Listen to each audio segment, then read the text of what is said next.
It is no secret that the Portland Trailblazers rely heavily on CJ McCollum and Damian Lillard to generate almost all of their offense.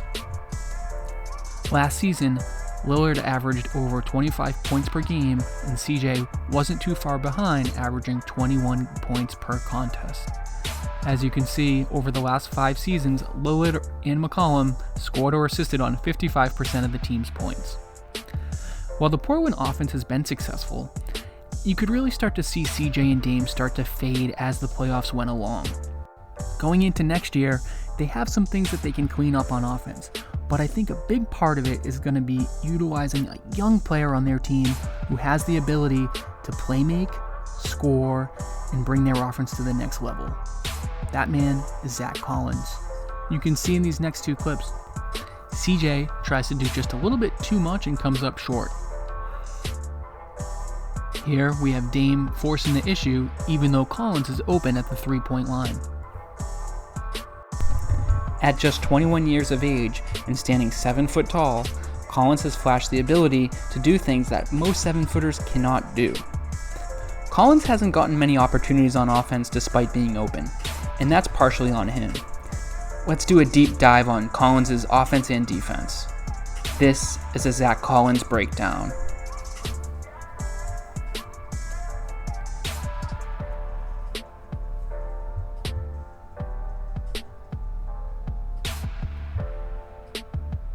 On offense, Zach Collins isn't going to wow anyone with his low post moves. He's at his best when he catches it on a roll or slashes to the rim and gets the easy finish. Collins is generally aware of this ability. He doesn't really force the issue. He doesn't spend a lot of time trying to post up. Instead, he likes to stay outside of the lane and let his guards get to the rim. You can see here, he's slashing to the rim and he's able to finish strong. This is a very important quality when you have guards like Lillard and McCollum who are going to open things up for the bigs.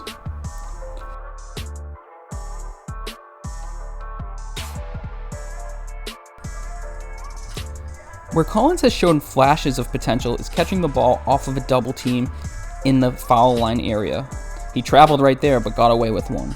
He's wide open at the foul line multiple times per game, and if he can become a better mid-range shooter, this can give Portland a new element heading into next year. Hassan Whiteside isn't going to space the floor or stretch any defense. Check out this play. We have a screen and then he's wide open at the perimeter. He's able to knock this one down, but he has been a little bit inconsistent from 3. You can see in these shots he has a nice stroke, pretty quick release, and he looks very comfortable taking these shots. When he was in college, he only took 21 threes, and he made 10 of them. In his rookie season, he shot 31%. In this past season, he raised that to 33%. You can see all eyes are on Lillard, and it leaves Zach Collins wide open in a pivotal Game 7. Time and time again, Collins is going to be open, and he's got to be able to knock these shots down.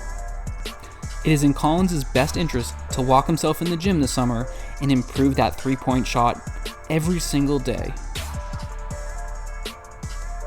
In case you forgot, Enes Kanter is no longer on the team. Myers Leonard, he's not there either. If Collins can't stretch the floor, I'm not sure who they can call on to do it.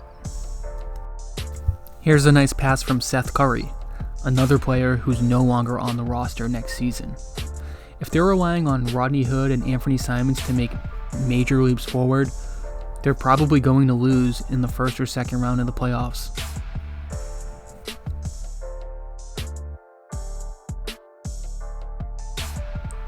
On this play right here, Lillard gives the ball up. I want Lillard to give that ball up with complete confidence that Collins is going to knock down the shot next year.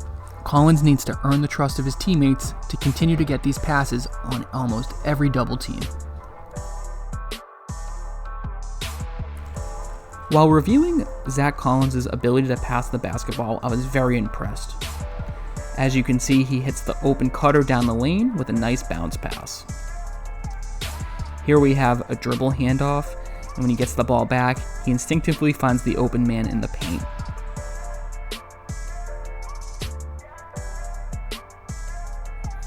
Here, we have a broken play, and that leads to Collins throwing a lob to a big down low. This looks easy, but it's not a pass every big can make. In this clip, Collins feeds Evan Turner, who has a smaller TJ McConnell guarding him.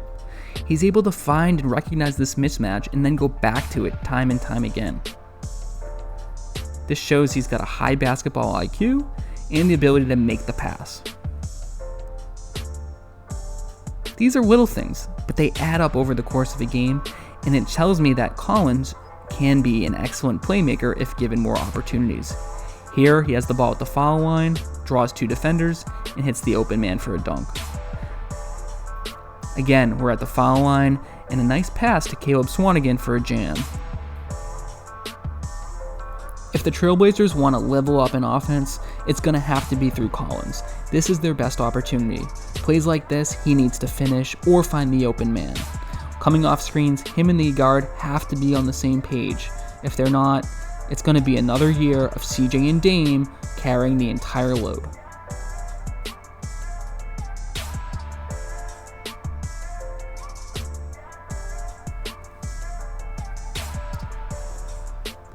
When Collins was drafted, it was expected that he would be a good rim protector, and that has been the case.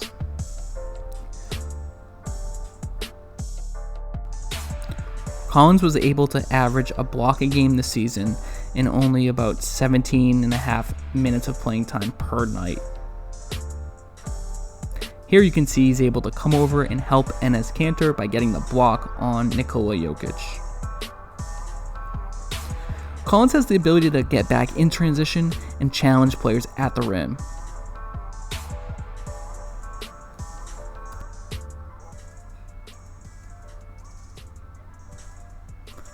Here you can see Collins is helping off of his man and able to get a block. He has good instincts.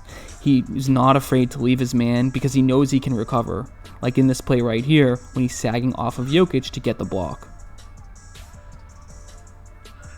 Here he's challenging LaVine at the rim. Once again, he's able to take LaVine coming off of a ball screen and hang with him without fouling. If Collins isn't blocking shots, he's still able to alter them, like in this play right here. Klay Thompson coming off of the ball screen, he's able to show and then get back to his defender to challenge the shot.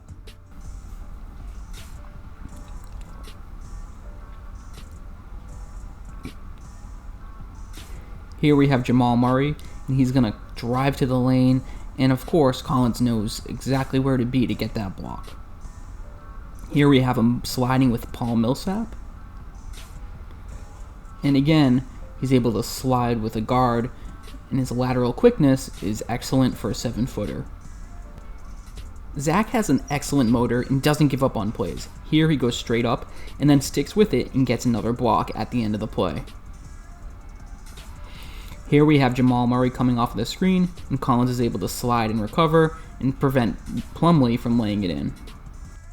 For the Trailblazers to really make a leap on the defensive end and fix their flaws, I think they need to make a global change. They often drop their big man back against the pick and roll.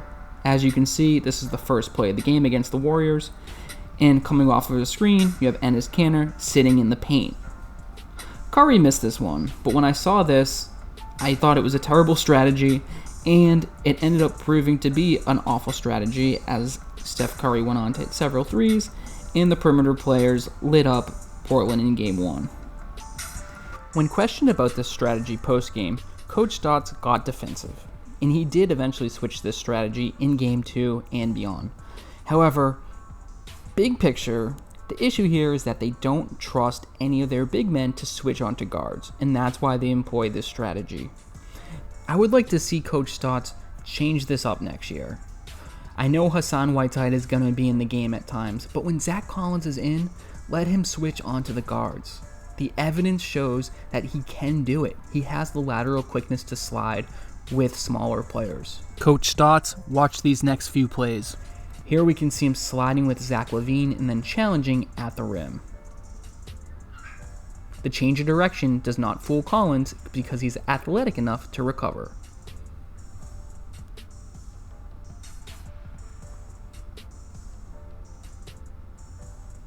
Here we have Jamal Murray coming off of 2 screens in the playoffs. Watch Collins. He's able to challenge Murray at the 3-point line, and then he's able to slide with him as Murray tries to get to the rim, or create space for a jump shot. This is excellent defense, and I really hope we see it more next season. Check out this next play. He's coming off of a screen and is off balance, but he's still able to recover and stop Markkanen from getting to the rim. And then, of course, because he's 7 foot, he can challenge the jumper. While Collins didn't play a ton, there were also moments in the regular season where he could switch on to guards. If Coach Stotts wants to continue to drop the big next year, they can, and they will be probably a 50-win team. But in the playoffs, they're going to run into Curry, they're going to run into Harden, they're going to run into studs who will drain the 3 while the big man sits back. Here you can see how effortless it is for Collins to get down in a defensive position and slide with the guard on the perimeter.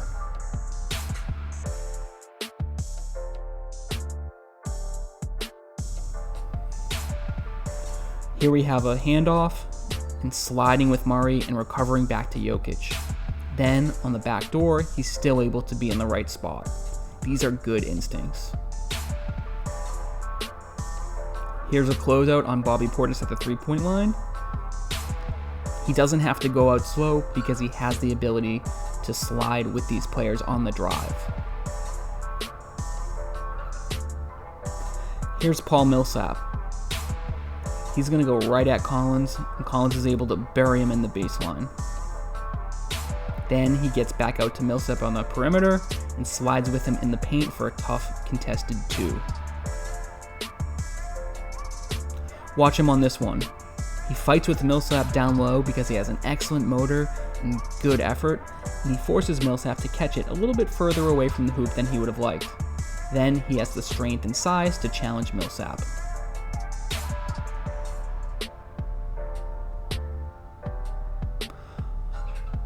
While Collins doesn't look physically imposing, he can hang with bigger fellas like Nikola Jokic. Here he makes life hard on Jokic, and if you can make life hard on a first-team All-NBA center, you're doing something right on defense.